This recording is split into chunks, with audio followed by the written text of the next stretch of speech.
Hello, Galaxy. I'm Chris Pirillo, and audio should be in sync for the first time in 8 days, a little over a week. We reset the stream so that the audio and video were once again in sync. They were Backstreet Boys yesterday, and today they are in sync. That's my boy band humor. I promise not to use that again, at least today. I finished printing the Stormtrooper, the Polymaker. Well, basically everything I use these days is Polymaker as far as filament is concerned. Just because we've had a special arrangement with them. I'm going to do this too. I'm going to do this another way. So I'm holding it up to the camera here, but I'm actually going to hold it up against the camera that I got over here because I'm printing a Pirillo. Let's see. Are you going to get in focus? There we go. So there's the TK Stormtrooper. This TK Stormtrooper, first seen on screen with a Bad Batch, looks very close to the Ralph McQuarrie inspired.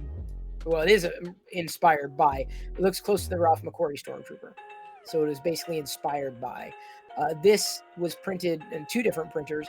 I finished the helmets overnight because I wasn't happy with the way that they were done on the bamboo. It wasn't very precise. But I had to paint on I think those are the breather holes, those dots. Those were painted on. Everything else is filament. So it turned out really, really well. And I've been printing the Pirillo here pretty much all day. That's a Wexter bust on one. It would have been done by now, but I slowed the print down to about 50%. Happy Taco Tuesday, if you choose to celebrate, and I do. It was funny because Jedi this morning joked, she said, "It's Tuesday, Taco Tuesday."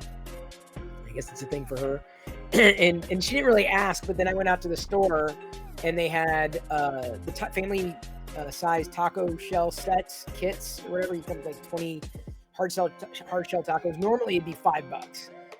Which to me would seem really expensive to begin with, but they were marked down to $1.25. And I'm like, oh god! So I got like 4 boxes of them. So we're gonna eat those. I also got some taco seasoning on sale, like at 25 cents, and then I grabbed some refried beans, which again were about 75% off. I realized pretty quickly after I had my first taco though why they were on sale. They're pretty stale. They were pretty stale, the taco shells. But you know what? I'm fine. I'm okay. It was good. It tasted great. Diana did a good job whipping it up. We used other meat, quote-unquote meat, that I got on sale a few weeks ago and had been in the freezer. So it was a good use case for that meat rather than just making regular old hamburger. She did up taco stuff. So I think tomorrow when I go back out to the store, they should have more taco seasoning that I'll grab. Again, super cheap, and it worked really, really well. And she might have added enchilada sauce to it too, because we got that a few weeks ago. We got that on sale too. Like pretty much every meal that we eat, almost every meal is been something was on sale, one thing or another, or the food that we get. Mostly the food that we get is on sale. So it's a way to save, but it's a way that we eat and still enjoy the holidays, like Taco Tuesday. Anyway, not like you needed to know any of that, but quite honestly, I'm really not looking forward to talking about the technology tonight. I'm not, and here's why. The leading headline. Let's not get political, okay? Let's not. I want to talk about this in general. Tucker Carlson, I don't even want to say his name correctly another time, says he will relaunch his former Fox News show on Twitter. Elon Musk says Twitter has not signed a deal of any kind whatsoever. So,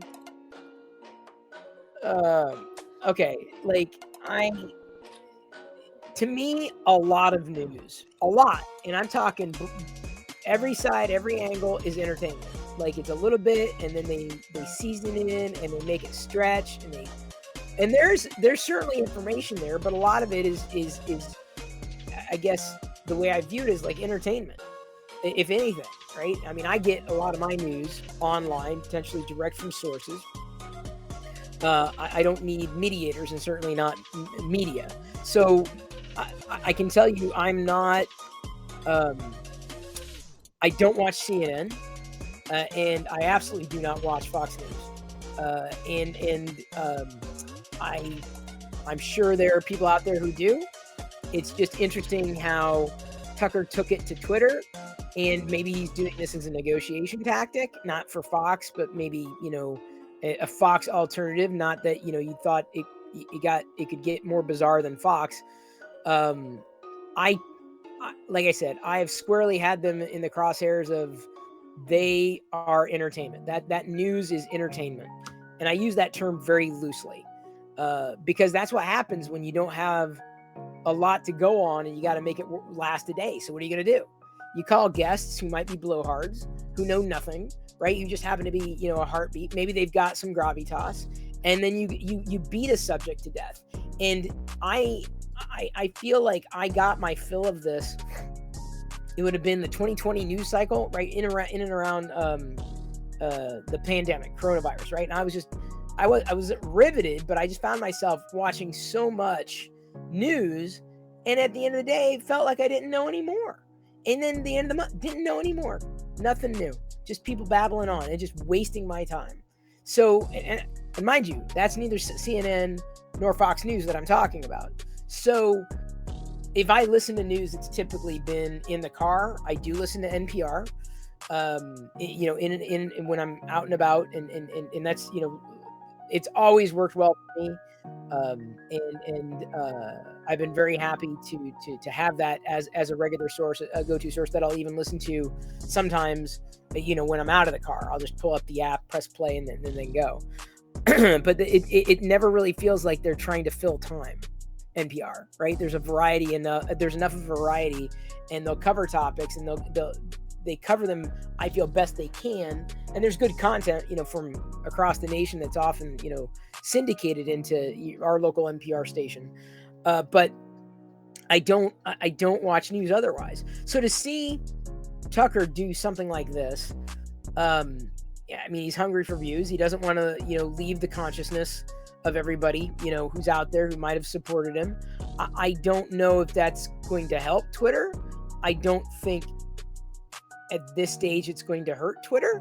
And I say that knowing full well that for many, Tucker is a grating personality who is, everything that's been wrong with cable news. And I mean, I'm not just casting aspersions one direction.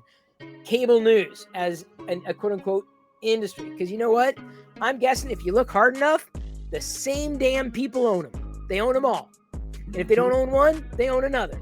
And it's the same damn agenda, or it can shift at a moment's notice.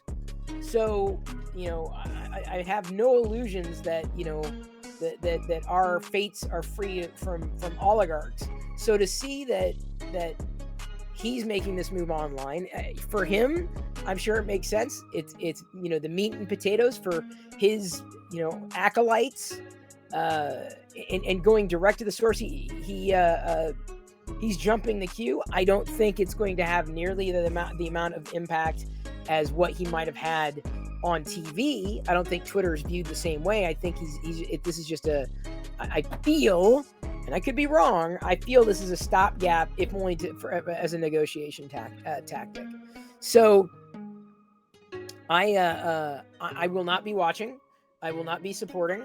I'm not going to be, jumping off of Twitter. Some people, I'm sure, if they were going to jump off of Twitter, would have jumped off by now, like with every change that has come down the pike. I don't think this is going to be the straw that broke the camel's back. I could be wrong. But it seems that, Twitter already had that base of supporters that would support, an effort much like that. They were already on Twitter. So I don't know if it's going to draw any new audience.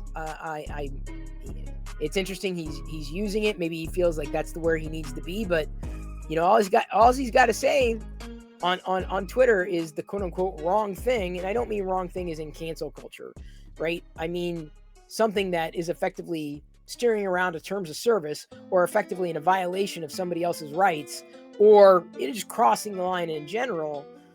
Twitter is going to be held liable. And Elon, I don't think is necessarily going to be putting up with that. I mean, he might. Maybe Elon will just, love to take up all the fees that could get thrown against him, given that Elon has given people like Tucker a platform to spew their brand of truth. And I say brand of truth because remember, truth is relative.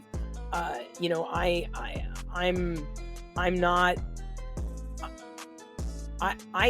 more of a fan of how Jon Stewart does things than I am, anything, because he tends to cut to the quick and he doesn't care about political this, that, or the other thing. He just does it, right? And he calls it out, and he speaks his mind, and I respect that. I respect it a lot, and I would go as far as to say a lot of my ideology likely aligns with John, and has for a number of years, going all the way back to the Daily Show. So, anyway, I know everyone's going to have a different, everyone's got their beliefs, but I just thought that it's an interesting move to take a quote unquote show to Twitter. I don't know I don't know what they plan on. I don't even know if they know what they plan on. I don't know if it's just a publicity stunt. I don't know if he's just trying to keep his name in the news cycle so that he doesn't disappear into irrelevance. Twitter may very well be the thing to keep him there. But remember, years ago, Keith Olbermann also did something very similar. And I think he did that right around 2016. And it didn't, it worked, but it ultimately didn't go anywhere. Can Tucker do it any differently?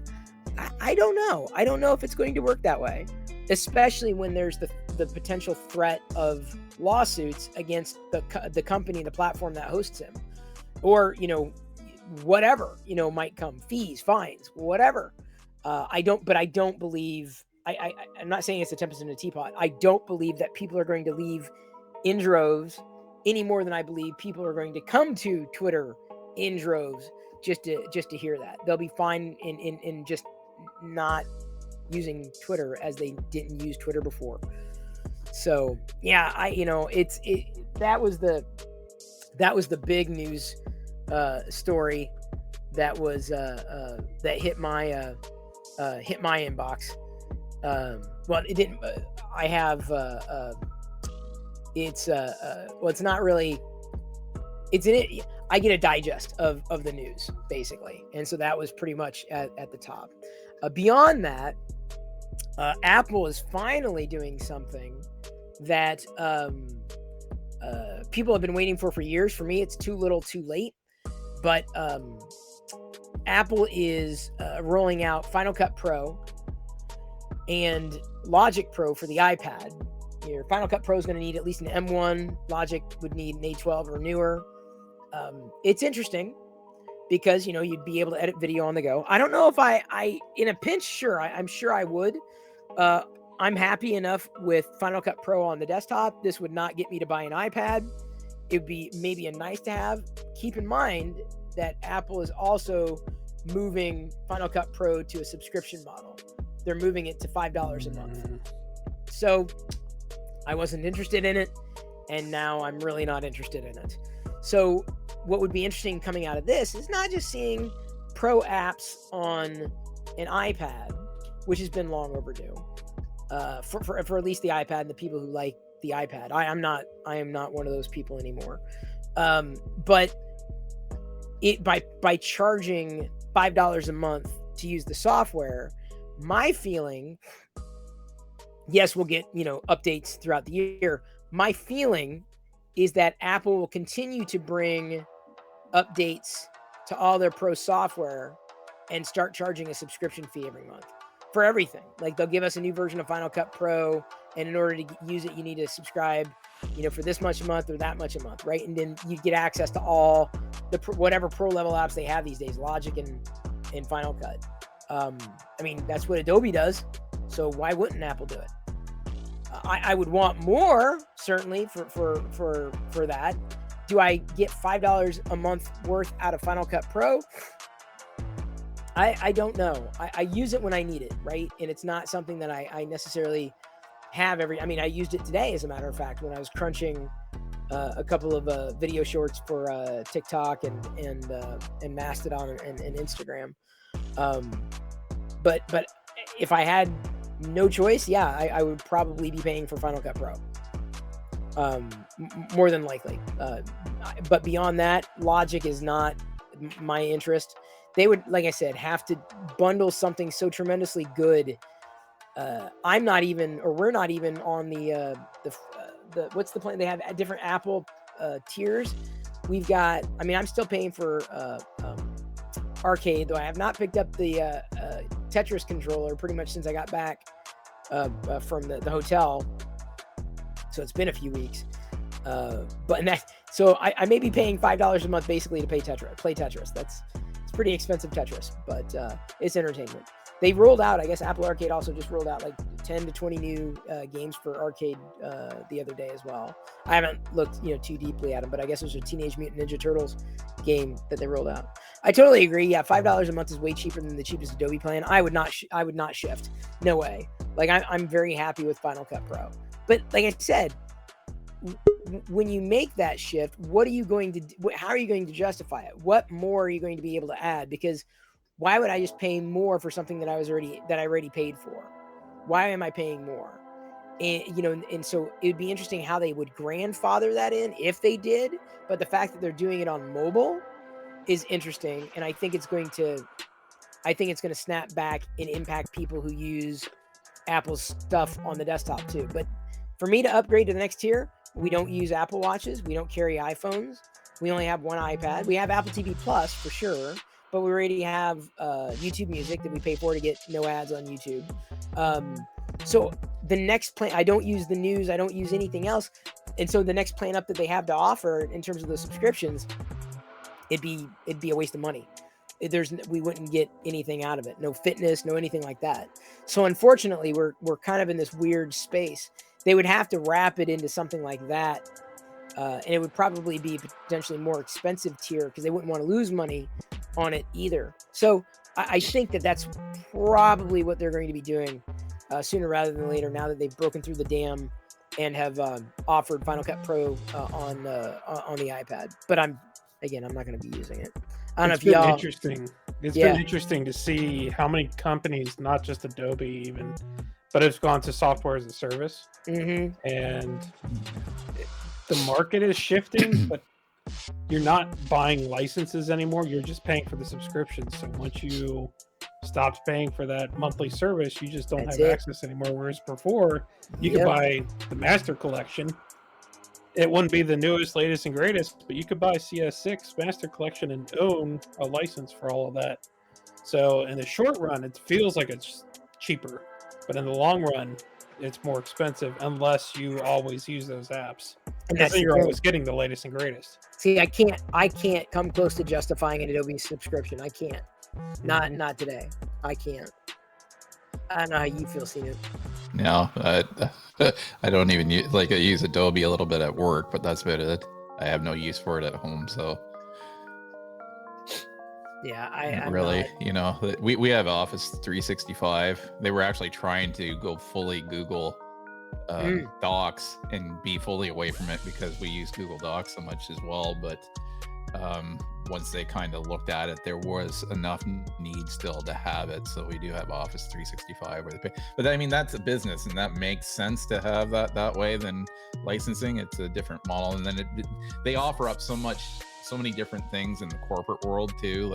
We have what they call church ups and all these other things, and they all can house in, and it's kind of what they offer you, even when they offer you a cell phone, it's would you like your TV, would you like your home phone, all that. We'll give you the more services you bundle in, the better value you're going to get if you're going to use all that stuff, right?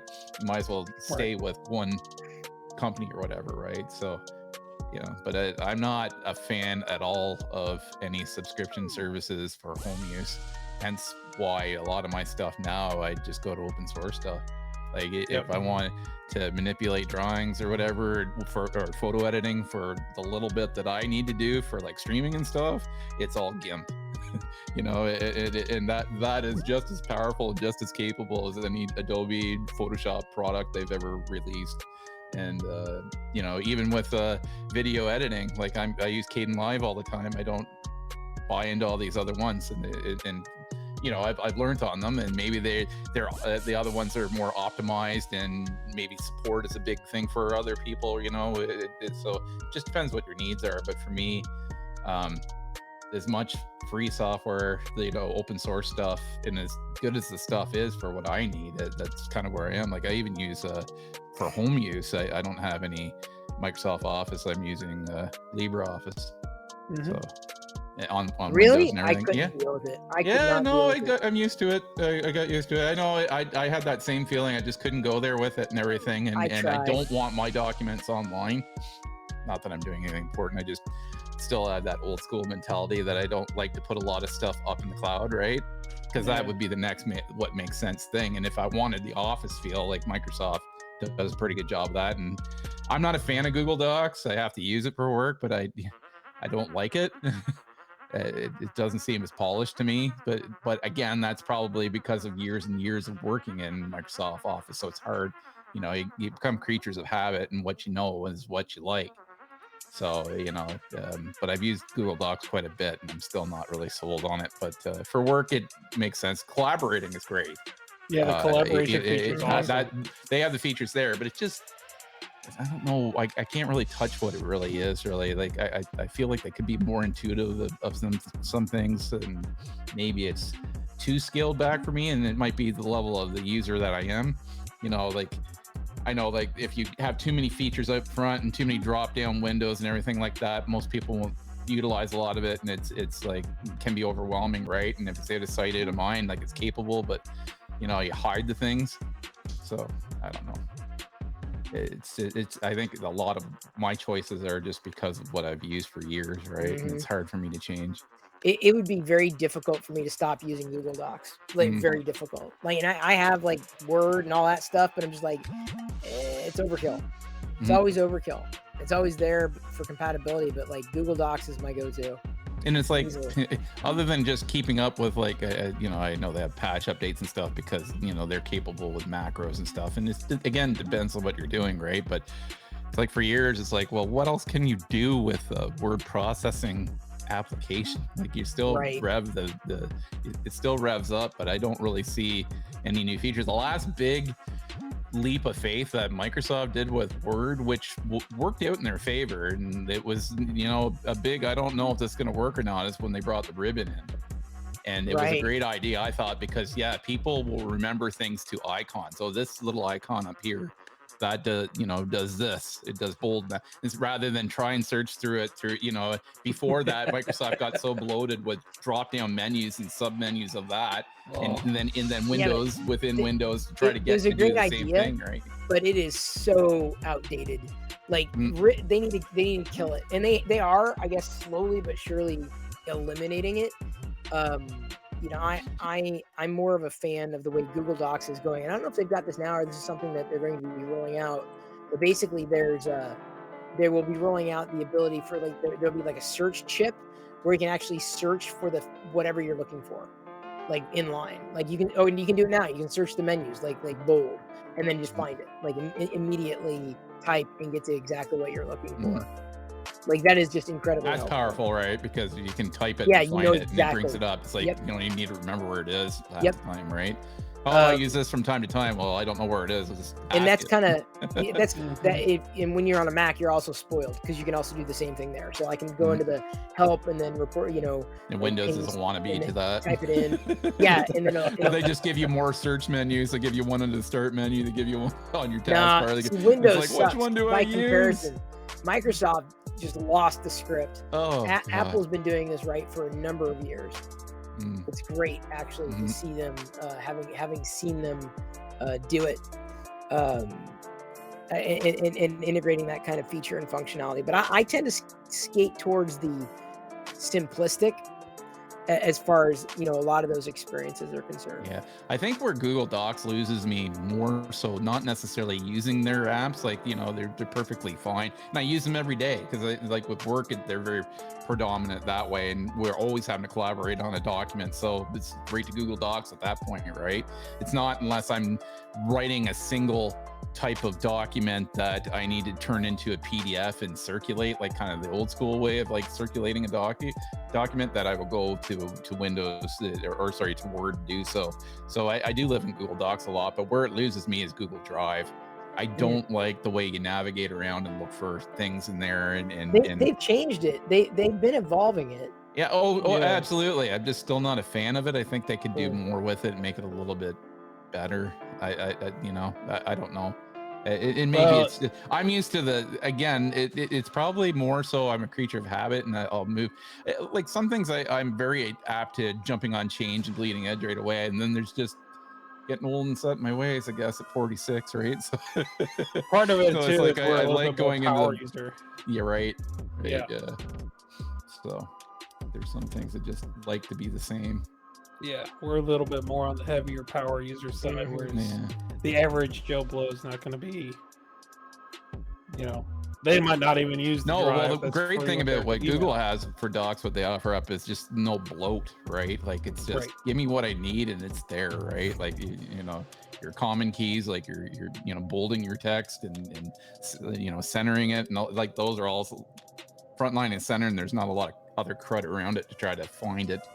Like when you go into Word, even when you do have the ribbon, there's multiple ribbons because there's an arrow and you click there, and then you have to go, or multiple tabs, sorry, to tab over, and then other options. So you still got to, it's really, they took everything under the menus and made it into graphics. So they didn't take any bloat away. I never liked Gmail. I've never liked Gmail. It's okay, but like it's not like from day one. It's like people just love them. Like, no. What is it that you don't like about Gmail? The interface. I just don't find it that intuitive. Yeah. Well, I don't like the interface with any of them, and it was hard for me to get used to that. That's what we use at work, right? So we're a Google shop when it comes to that stuff, but in Gmail is frontline and center. But at home, I'm still old school because I have a few emails, and I tend to use Thunderbird and just bring all my emails under one app, right? Yeah, they're going to be rewriting Thunderbird. Yeah, I wonder how that's like. I like it better than like any of these other scaled down stuff. Like Microsoft gives their email app with Windows 11, and I'm not a fan of that. And I found a hard time trying to turn off Focus, which is like, why would anybody want that? That feature just hides everything that you'd want to get. I hate Focus. It's terrible. I turn that off. Turn Focus on if you don't want any important emails ever again. It's like, where do you even turn that off? It's like, I can't use that. So I got looking for something. I thought, well, I'll try an open source thing, and I'll try a Thunderbird because I liked it. You open up the email and then I have my multiple email accounts underneath. But wait, Thunderbird's just POP3 and IMAP, isn't it? Yes. Isn't that like the least secure way of getting your email these days? Well, I mean, I leave it on the server, but yeah, it's not like I download this stuff. Right. But if it's an outdated protocol, I'm like, I gotta find another way. Yeah. I gotta find another way. Oh, newsgroups, Thunderbird for news. Yeah, I remember that too. Yeah. So they're rebuilding it. I've come to understand they're rebuilding the Thunderbird, which is most good. People are pretty happy with using the interface. Like, are you more of an Outlook person than Chris, or? I was a fan of Outlook 2000. I used that, or I'm sorry. Yeah, Outlook 98 and and then Outlook 2000. The last good version of Outlook was Outlook 2000, as far as I'm concerned. I tell you, the hardest thing going away from, like, I started into the company that I'm at now. I've been there over 12 years at this company that I work for now. And when I started there, they were on the bleeding edge of making a leap of faith of going and putting all of it, like going to Gmail and getting rid of their own email server. They still were running an Exchange server and they just nicely got that project done when I got hired on. So I was brought in and just said, yeah, for your email, you're going to be using Gmail. And see, I came from an Outlook world too. So it was very hard. And a lot of people struggled with PST files for a while because people seem to love that for a long time and everything. But it's just like, well, with Google, you just don't delete anything really. Like, my email just keeps piling up and piling up and piling up. But it's like, the crap that I don't want to keep forever, but the stuff I keep forever, I don't need to worry about space anymore. It's just, it doesn't take that, it's up in the clouds and on Google Drive and it just goes. I had my limit, and I've been ignoring it for years, and then I got a warning saying you're almost at your storage limit. Like, really? So I just went in. I don't think I've deleted my deleted. I do not believe I had deleted my deleted items in. Couldn't tell you how long. Right, you go delete, but then it's really just another folder taking up space until you actually fully delete it. Right, You know, but I'm right? yeah, because so what I'm saying is like ultimately, let's see if I how do I get to my storage? How where can I see how much? There we go, storage. Oh yeah, I basically the deleted items. It was almost full. I cleared it down like by over half. Just Were you into the gigs themselves. What's that? You had to have been into the gigabytes of. Oh God, I'm space. like multiple. With email, gigabytes. like what? Do you get a lot of attachments here? Yeah, I do get. I not necessarily attachments, but like I do get. Because the email itself would be nothing. It's usually whatever's attached that starts right, to add but up, like, right? It was specifically the deleted items that were effectively it. So yeah, it was really funny how that turned out. You do delete all, and then you got I said, all right, delete all the I think I deleted items X days and older, right? Yeah. That sometimes I'm like, oh, what was that? And I need to find it, but it doesn't happen as rarely if I need to hold on to it. Are you a label person? Do you use labels? I folders. I mean, like I mean, they're folders, but labels is what they use, right? Labels and folders are basically the same sort of deal. Yeah. But do you do that much, or do you not even bother? Or like I do that quite a bit. I mean, I hold on to some things. I don't hold on to as much as I used to be honest. I mean, email's still important, but it's not like what it used to be. Yeah. Where it's just critical for everything. Yeah. I need to learn to kind of let go of some of that too. Oh, I've got emails that go all the way freaking back. Like conversations from a couple realtors will go from a couple of houses ago. Yeah, like, I'll never need that again. I probably have. Let me see here. Give me a second. Emails back for us like, oh, geez, that was 2 days ago. I bet you anything. I got emails going all the way back to like at least 99. It's got to be earlier. In Gmail, I saw you've been on Gmail that long. At least 1999. When did Gmail come out? Was it around then? Or do you have stuff that you ported over from another? Oh no, I haven't ported anything. I've been doing it my way for the longest time. Yeah, I just didn't know that Gmail was around in 99. No, Gmail, not Gmail. I mean, like this is an email that I have, not Gmail. Oh, an email. Okay. Yeah. I'm saying it goes at least out, and I know it goes back further than that. I remember I even had emails stored, and I think there was Outlook had a crash, and I lost something years ago. Can't remember what it was, and I lost a lot of my older emails that I had previously archived. Just for whatever reason. I couldn't even tell you what reason. Kept it all. It'd be kind of funny to read back a few of them. It's like, oh yeah, I forgot when I did this and that. Well, I know. Like I'll look back on emails even a couple years ago, thinking, when did I do this? I did this.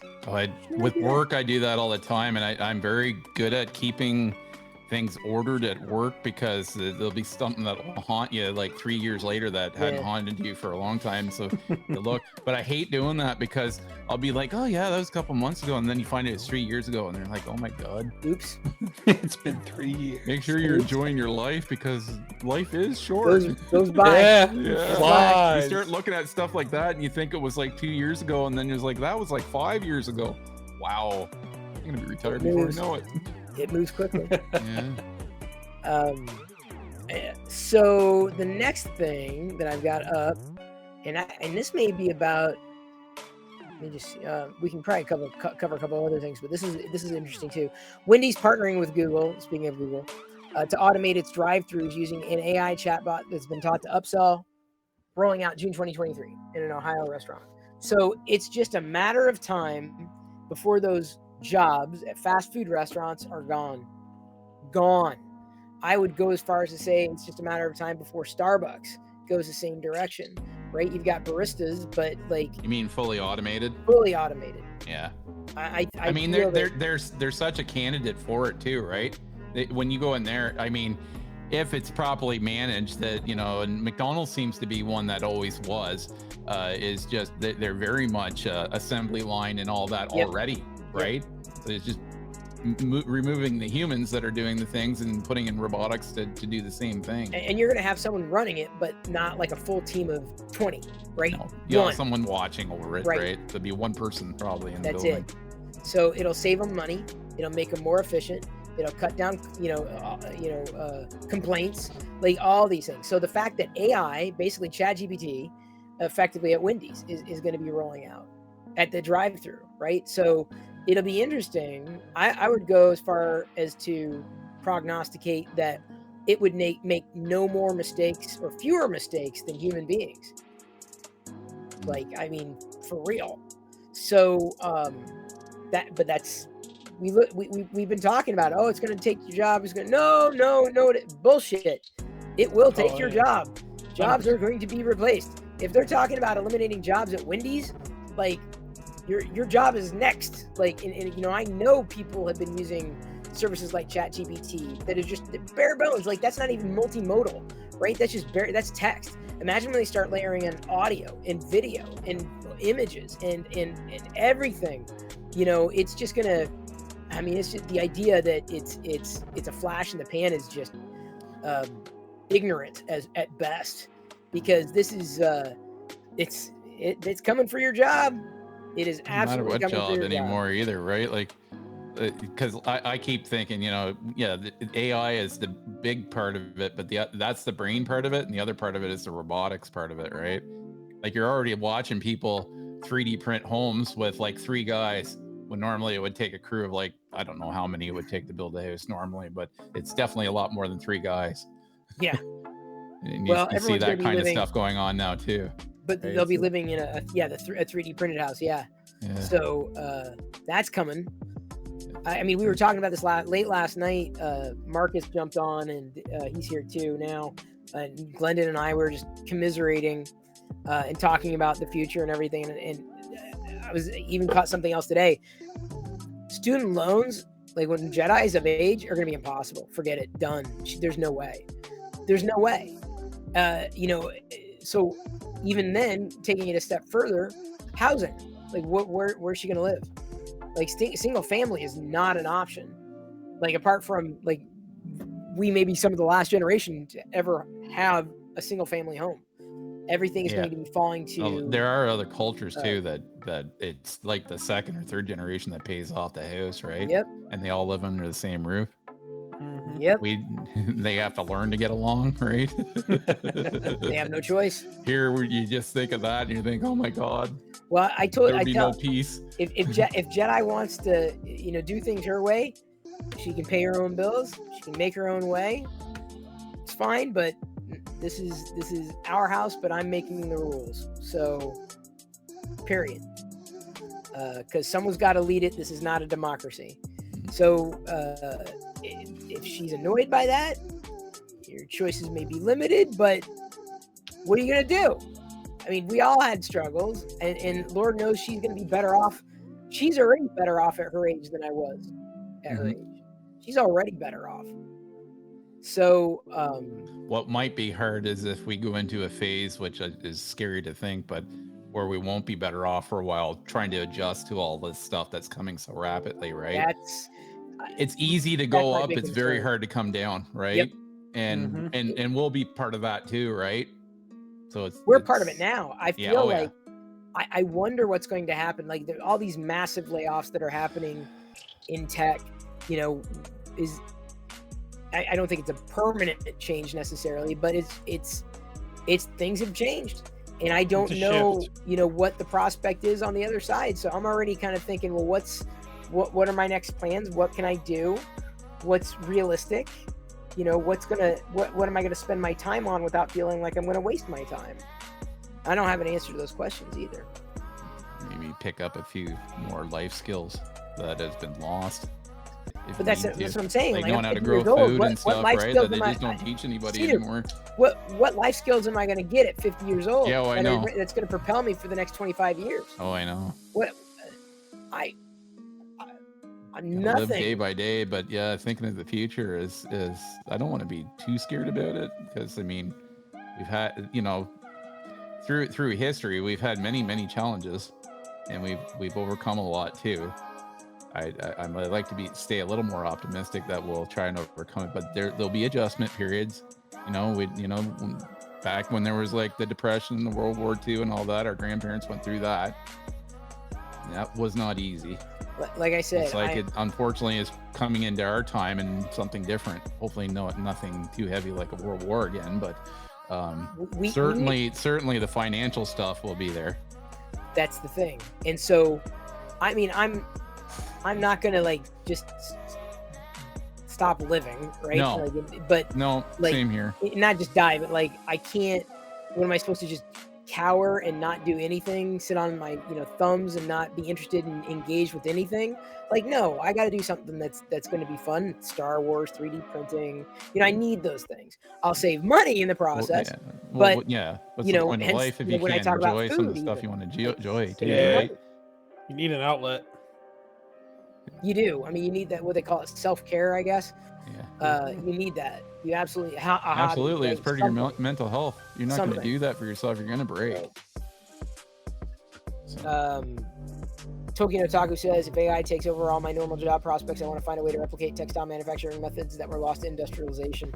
I'm telling you, I feel strongly about, when people ask, well, what can you do that ChatGPT can't, kind of thing. I'm like, I've always excelled at making human-to-human connections, and ChatGPT is just not going to do that. Mm-hmm. Building relationships, and ChatGPT is not going to do that. Accelerating community, ChatGPT might tell you the tools, but it's not. You still got to do it. You still got to know how to do it. You got to be able to do it, right? So I feel that a lot of organic value is going to come at a premium at some point, if that's still valued. But even that, everything is just fundamentally changing. Everything is fundamentally shifting. I think everything. Yeah, I think what's inevitable is basically like with AI, we're going to let it go a little too far. It's going to become a problem. And then only then will we have to start stepping back and seeing what we want to actually do with this, right?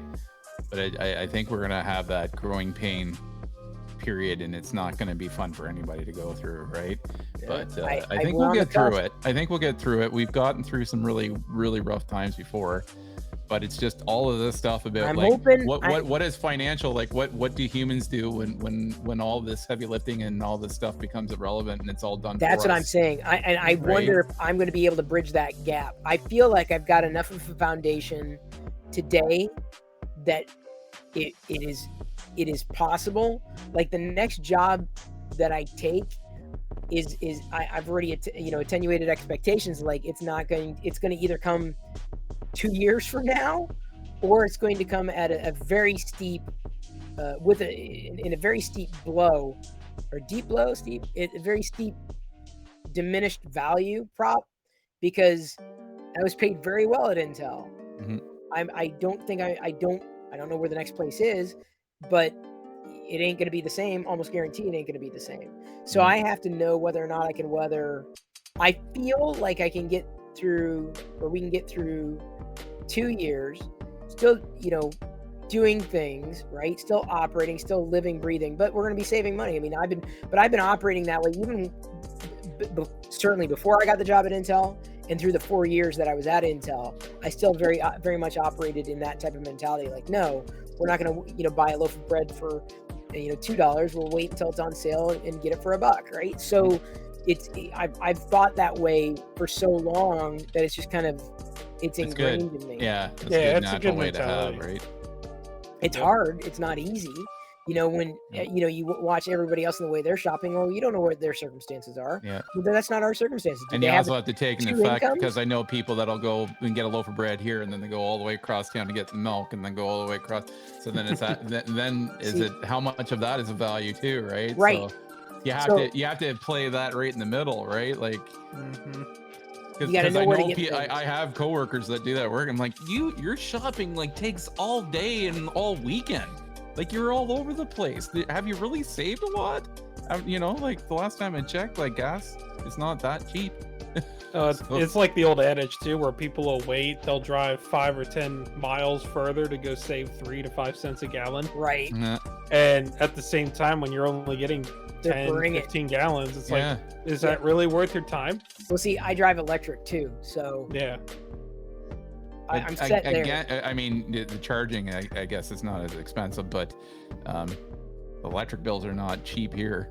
No, well, they're not cheap here either. They're pretty much like, you know, it won't be like right now. People can still that have electric vehicles can kind of brag about, I haven't been to the gas station and saving all that. But when everybody gets on the grid and pulling and drawing what they're going to be drawing from it, you bet your boots that your bill, you think it's high now, it's going to be even higher. So it's just going to be an offset. We're going to be better off for the environment for sure. I like electric cars. I like where they're going with it. I think it's a little quick and aggressive how quickly they think they're going to be there, but at the same point, it needs to be done for sure. But as far as that, you think that, it'll be a big savings for you down the road. If you're on it now, I would say probably yes. But further down the road, no, I think you're just going to be trading off gas for electricity, right? Unless we get other technologies that come in. Batteries are only going to get better too, though. Right. So when you do charge, and charging's going to get quicker. Those are things that they seem to have really gotten past some of the things that held them back. Because in the last few years, we've seen it with our devices now. Like how much longer a laptop will last, and your watch and everything else. But that's leaps and bounds with the batteries now, and turns out that the battery cells are even smaller, right? So I think we haven't even fully gone down that route yet to see what we have for electricity that way. But I don't know. I think you'll be trading off one for another, but it'll be all for the better good anyway for the environment. Well, we got to do whatever we can do, like in the interim. But everyone's got a different path, right? Everyone's going to be doing, one thing or another, and have to deal with their own set of stresses and circumstances and living arrangements, etc. And hopefully, everyone's going to be able to find their path as best they can.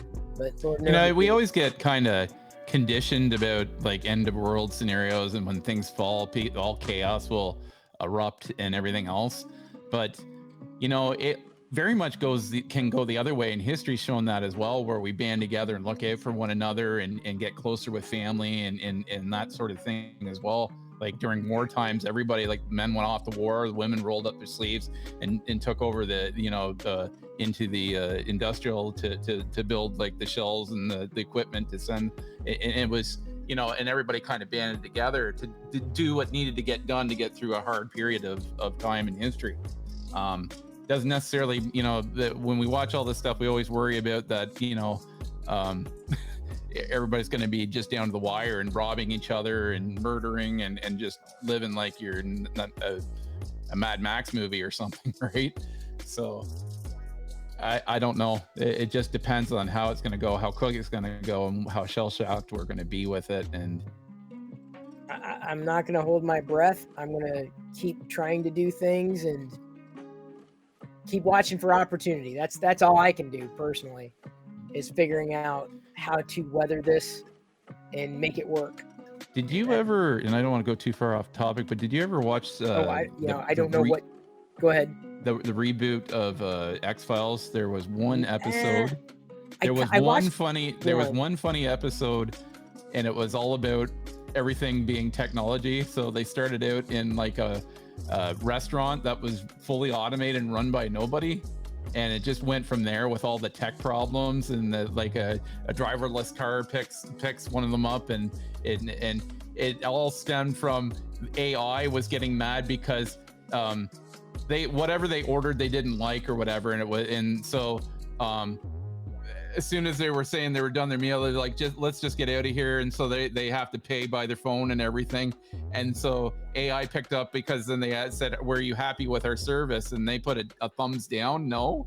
So then AI was indirectly harassing them to change their mind. Oh, it's a great episode. And it's like, this is not far off from that kind of stuff. So if anybody hasn't seen that, I suggest you watch that. You'll be laughing the whole time. I'd have to watch that specific episode. Yeah, you should go find it. See, we're right now and we don't have anything automated in the house. We're on the cusp. It's gonna be a very hot weekend. But because I think what happened, and I got to follow up with insurance on this. But what happened was because of the electricity that they were using and the equipment they were using when they were on site, it drove our electric bill through the roof, like through the roof. And like I've had the furnaces have been off. Our air conditioner is probably going to be kicking in soon because this coming weekend it's going to be 90 degrees. Yeah. So like you're already into it. It's just going to be hellish. Summer's always worse. I can deal with the cold, but the heat I can't deal with. So no, I get physically ill now if I'm out in it. I can't do it. I could not be in a car that doesn't have air conditioning working or whatever either. Can't do it. No thanks. Can't do Not it. with that kind of weather anymore. So I've been trying to keep those bills low, electric and gas, as low as possible. We'll see what happens this summer.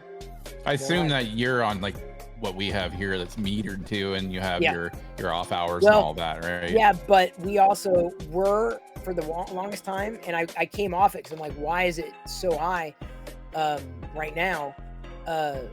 Where they average every quarter, and they take an average, and they average out the cost. So you might be low this month, high this month, but instead of having this bill and then this bill, it's equal like billing, even for a period of time.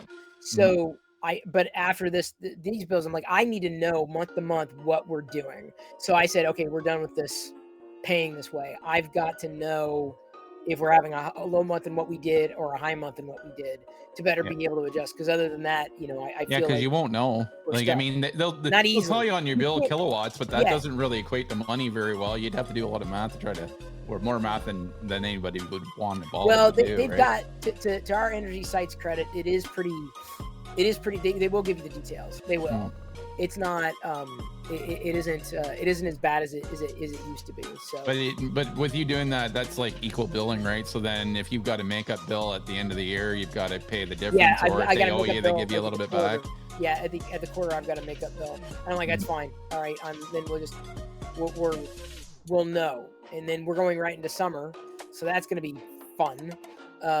Because then I've got to decide, well, where are we running? Is the air conditioner going to be? Because it's been in the past, I'll keep it at 70 degrees, right? Because it's where I'd prefer to be. But it may unfortunately have to be higher than that this year and running into 74, which to me is enough of a compromise. But beyond that, there's no chance I can go much past 70. And you might be able to deal with it. It's just trying to keep the humidity out, right? Because the humidity makes it 10 times worse, right? Yeah. Well, that's you can go a couple higher than normal and be still pretty comfortable, but it's the humidity is the air conditioner will take care of the humidity. That I'm not too worried about. Hey, TC Jamie. Not a lot of other things necessarily apart from what we had covered. Spotify apparently removed approximately 77% of tracks uploaded by AI music startup Boomy. So apparently AI music is invading everywhere. I wonder. I haven't listened to any of it yet. I wonder if it's kind of getting generative good. music. I used to make generative music. Yeah. For my vlogs. Yeah. I like it. I mean, so it doesn't. They're trying to get it as far as the vocals, right? So, and that's coming along quite well. If the thing is, if you like it, who cares? Who cares how it was made? And that's how we're gonna feel about it. And music right is now, just something that people it helps. It can be soothing. It can be like music can be so much for therapeutic. It can be like just something enjoyment, something to keep you company, and all that sort of stuff. And that's not going to change because it's something other than a human composing it, right? As long as it's something that you're interested in listening to, and it meets the genres that you like, I don't think it's going to be a big deal. It'll be a big deal for other people because now they're competing against that. Right. That's the thing, is if you view it as competition. So I say, if it's good, it's good. If it's not, well, but what's going to be funny is like you have like what a culture difference that is, right? Because you know, we grew up with like, oh my god, the pop stars like Madonna, Prince, Michael Jackson, and then like going, you know, and all these other bands, you know, AC/DC, all, you know, name them all off, and they're actual people, and you go to the thing, and now it'll be like, yeah, the sad truth behind this song that you just love and you're tuned to is this computer guy in the back, you know, that made this algorithm that decided to go wild and make a whole bunch of different tracks that were catchy, and it's like, yeah, you never know. yeah.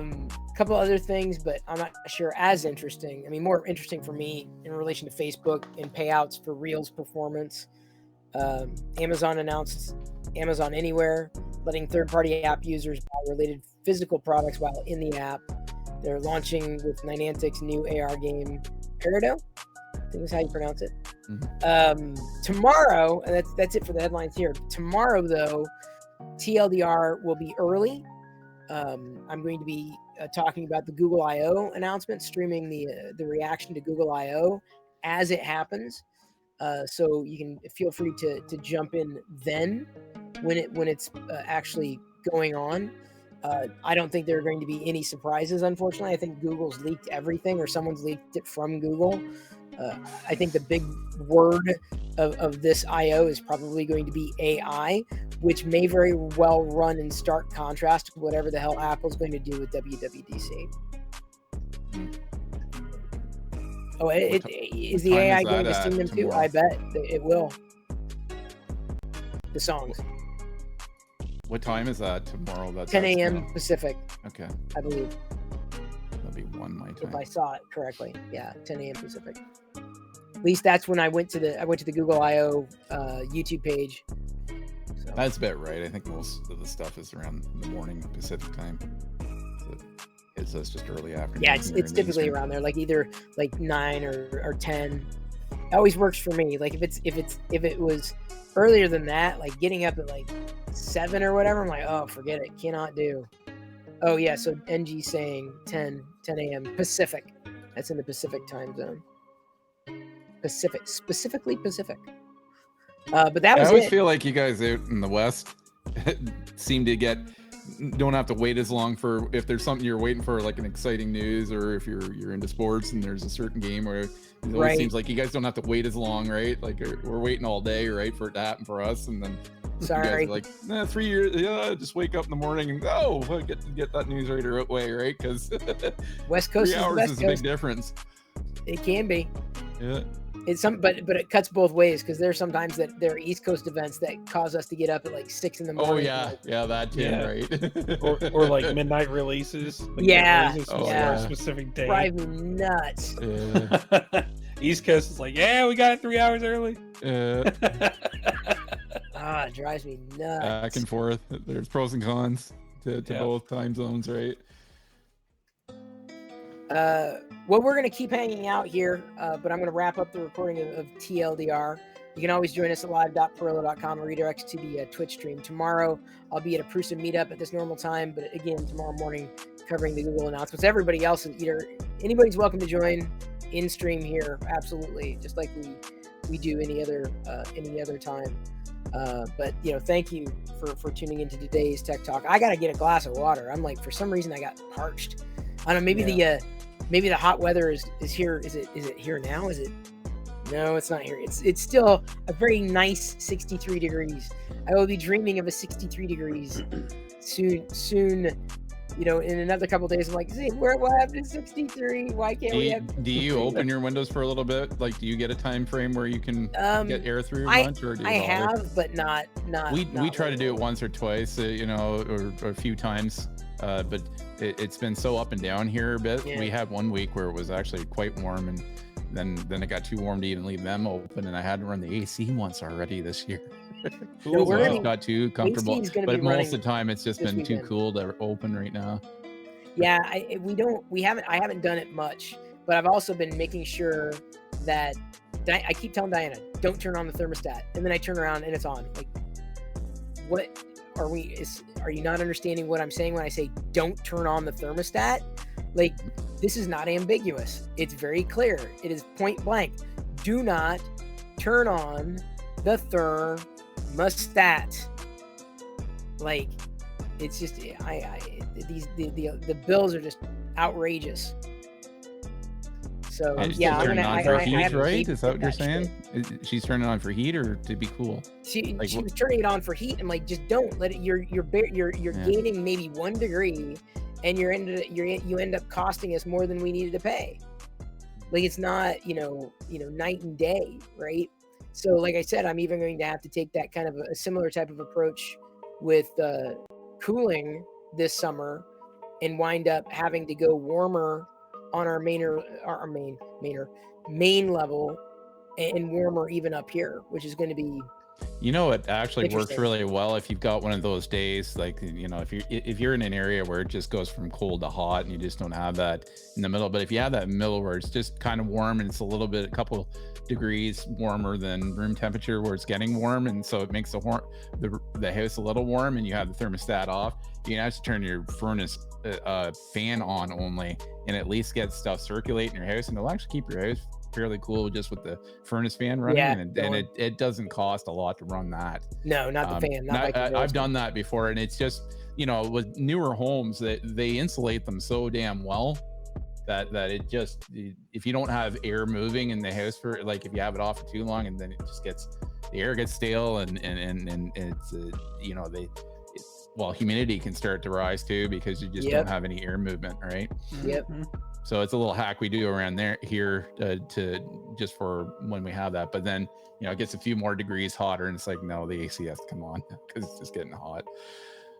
But it's a little thing that you can do. I picked that up from, actually, Lisa that told me. It was a furnace guy that came over to her one time there, and she was looking to try to, he told her, cut your bill, because he was doing some service on it, and he just said to her, he said, a day like today, he said, you should just try your furnace fan and save on not running your air conditioner, and it would be better on your bill. And you might find that your house is cool enough that way on these type of days. So she started doing that, and it actually did make quite a difference. Yeah. So once I learned that, I started doing it at my other house, and then when we got together and bought this house, I try to do it here. But the last couple of years, we've had a lot of where it's just like, okay, it's cool, and then bang, hello summer, it's mega hot. Yep, that's my worry. That's coming. Get that nice couple weeks at least, or 3 weeks or whatever, where it's just nice, right? Well, it'll bounce back here. The weather will, like, it's gonna the be last few days here have been like that. It stopped raining now, where it is down. Like cool at night, and then during the day it's actually nice. We were sitting out in the back the weather. What are you gonna do?